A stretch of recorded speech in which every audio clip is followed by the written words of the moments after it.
I am Ron Huff. My friends all call me Chef Ron. I've been standing on my feet for 55 years, and approximately 10 years ago, I decided to become more active with Slow Food International and began the founded Slow Food Minnesota. Our home is in Minneapolis, Minnesota. We started with only half a dozen people throughout the state of Minnesota, but my chapter now is the 7th largest chapter in the United States.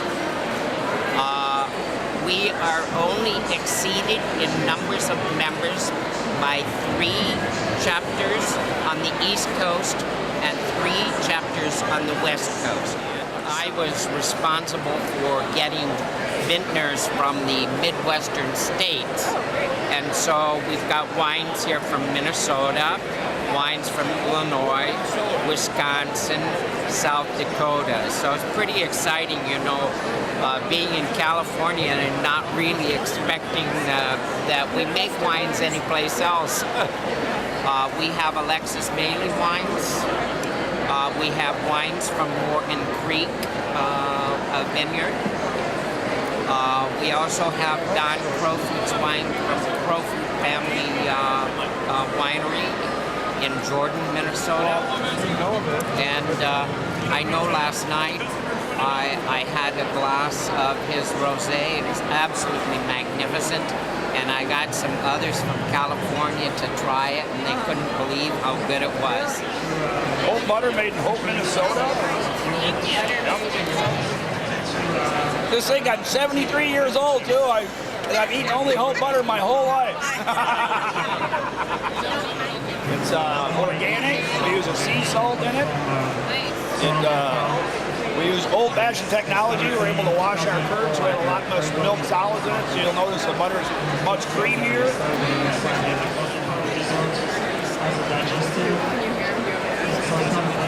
Hi, I'm Victor Maratz.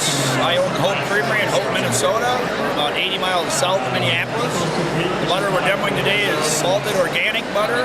The cream we get from Pride of Main Street in Sauk Center, Minnesota. We use a sea salt for our salt. 1.7% sea salt. It's good for you. It's low in sodium. Well, this is a total local angle for you because we actually brew this beer in Cold Spring, Minnesota. I'm Sean O'Sullivan, I'm the brewmaster and co-owner of the 21st Amendment in San Francisco. And my story is about 3 years ago, I got struck by lightning out at Oscar Blues in Lyons, Colorado, where I saw that they were putting their beer in cans, their Dale's Pale Ale in their old shop. And I decided that this is the future of craft beer. And so we kind of bought a little 2-head filler and did it on a small scale and realized that there was a lot of popularity. The whole idea had legs to it, so basically put my malt and my yeast and my recipes and my hops, they were more expensive now, and went out to Cold Springs and started making beer out there.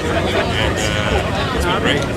So we got 2 beers. We got the Brew Free or Die IPA, and then we got the Hell or High Watermelon wheat beer. And it's been absolutely phenomenal. So it's great to turn this like 100-year-old brewery upside down and turn it into a microbrewery. I've never like dry hop beer before in their lives. It was great. So it's been a lot of fun.